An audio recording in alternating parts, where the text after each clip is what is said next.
తాగితే మనిషి విచక్షణ మరిచి ప్రవర్తిస్తాడు అంటారు.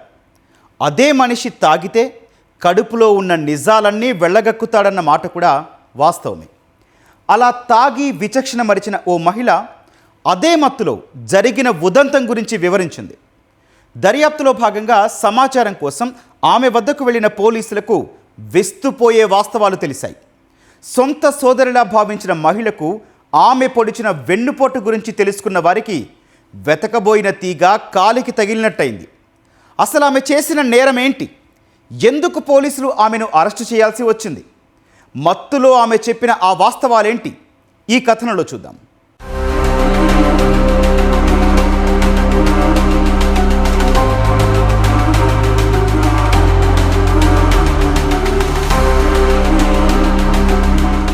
ఆగస్టు 15 ఊరంతా స్వాతంత్ర్య వేడుకలతో సందడి వాతావరణం నెలకొంది.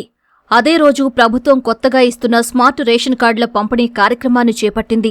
నాగర్ కర్నూలు జిల్లా బిజినేపల్లి మండలం ఇప్పలపల్లి తండాకు చెందిన కేతావత్ చిట్టెమ్మ ప్రజాప్రతినిధుల చేతుల మీదుగా స్మార్ట్ రేషన్ కార్డు అందుకుంది. ఆ రోజు ఆనందంగా ఇంటికొచ్చి నిద్రించిన ఆమె తెల్లారేసరికి విగతజీవిగా మారింది. రోజూ తెల్లవారగానే అందరికన్నా ముందు లేచి పనికి వెళ్లే చిట్టెమ్మ కనిపించకపోవడంతో పక్కింటి వారికి అనుమానం వచ్చింది. ఇంటికి వెళ్లి చూసేసరికి రక్తపు మడుగులో ఉన్న చిట్టెమ్మను చూసి పోలీసులకు సమాచారమిచ్చారు.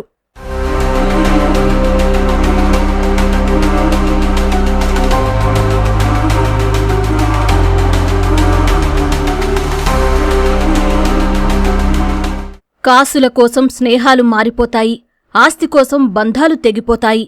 భూమి కవులుకు ఇవ్వనందుకు కక్షగట్టిన తోడికోడలు చిట్టెమ్మను దారుణంగా హతమార్చింది.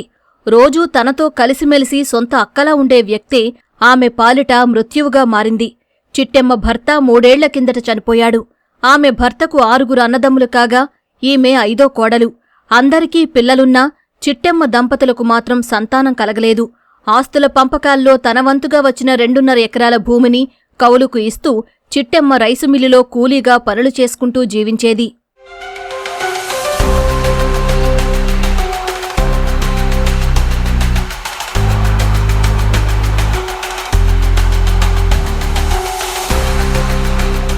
కుటుంబంలో పెద్ద కోడలు హీరమ్మ, చిట్టెమ్మ ఎంతో స్నేహంగా ఉండేవారు. ఏ విభేదాలు లేకుండా, తమ మధ్యలో గొడవలకు తావు లేకుండా సొంత అక్కాచెల్లెలలా కలిసి ఉండేవారు. హీరమ్మకు ఓ కుమార్తె, 2 కుమారులు ఉన్నారు. చిట్టెమ్మ భూమిని వారికి తప్ప ఇంట్లోని మిగతా వాళ్లందరికీ కౌలుకిచ్చింది. దీనిపై హీరమ్మ మనసులో కక్ష పెంచుకుంది. ఇలాగే చనిపోయే ముందు భూమిని సైతం వారికే చెందేలా వీలునామా రాస్తే తనకు అన్యాయం జరుగుతుందని భావించింది. లేదంటే అమ్ముకుని పుట్టింటికి వెళ్లినా నష్టపోతానని ఆలోచించింది. ఎలాగైనా చిట్టెమ్మను చంపాలని నిర్ణయించుకుంది.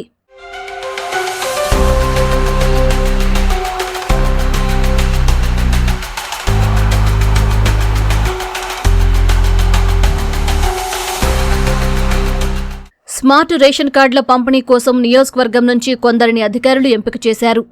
అందులో చిట్టెమ్మ పేరుంది. స్మార్ట్ రేషన్ కార్డు అందుకుని ఇంటికి వచ్చిన ఆమె వద్దకు రాత్రి హీరమ్మ వచ్చింది. ఇద్దరికీ సారాయి తాగే అలవాటుండటంతో హీరమ్మ తన వెంట మద్యాన్ని తెచ్చింది. అప్పటికే ఆమెను చంపేందుకు పథకం వేసిన తోడికోడలు మత్తులో ఉన్న చిట్టెమ్మను వెంట తెచ్చుకున్న కత్తితో పొడిచి చంపింది. అనంతరం ఒంటిపై ఉన్న ఆభరణాలను దొంగలించేందుకు యత్నించగా కాలు కడియం రాలేదు. దీంతో కాలిని కోసి మరీ ఆ కడియాన్ని ఎత్తుకెళ్లింది. స్థానికుల సమాచారంతో కేసు నమోదు చేసిన పోలీసులు సమాచారం కోసం హీరమ్మ వద్దకు వెళ్లగా అప్పటికే తప్పతాగి మత్తులో ఉన్న ఆమె జరిగిన దారుణం గురించి పోలీసులకు చెప్పింది. నిందితురాలి వద్ద నుంచి హత్యకు ఉపయోగించిన కత్తితో పాటు చిట్టెమ్మ ఆభరణాలను పోలీసులు స్వాధీనం చేసుకున్నారు. మొన్న రాత్రి 15 రోజు రాత్రి ఆమె ఇంటికి వెళ్ళింది. ఒక సారా తీసుకొని పోయింది. తండర్నే ఈ చీప్ లిక్కర్ తీసుకొని పోయి ఇద్దరు కలిసి కూర్చొని రాత్రి 11 గంటల వరకు 12 గంటల వరకు ఇద్దరు కలిసి తాగిరు. బాగా హెవీ డ్రింక్ చేసిన తర్వాత ఆమె పడుకున్న తర్వాత ఈ ఆమె మీద కూర్చొని గొంతు కోసి ఛాతీలో, తర్వాత అక్కడక్కడ స్టాబింగ్ ఇంజురీస్ చేసి కాళ్ళ కడియాలు ఒకటి తీసింది వచ్చింది. ఇంకొక కాళ్ళ కడియం రాకపోతే దాన్ని కూడా బలవంతంగా కోసి తీసుకుంది. కాళ్ళ కడియాలు, పట్టా గొలుసులు తీసుకొని వెళ్ళిపోయింది. తర్వాత మనం ఏమని తీసుకున్న సార్ అని చెప్పేసి మనకు కన్ఫెస్ చేసింది. ఈ కన్ఫెషన్ లో భాగంగా కన్ఫెషన్ కూడా అంతా మనం పద్ధతి ప్రకారంగా ఇన్వెస్టిగేషన్ లో భాగంగా పద్ధతి ప్రకారంగా అంతా కూడా స్టేట్మెంట్ రికార్డ్ చేసుకొని ఈ రోజు ఈమెను అరెస్ట్ చేసి కోర్టులో ప్రొడ్యూస్.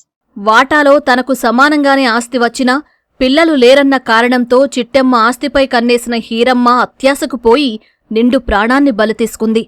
సొంత సోదరిలా భావించిన తోడికోడలను దారుణంగా హతమార్చి చివరకు కటకటాల పాలయింది.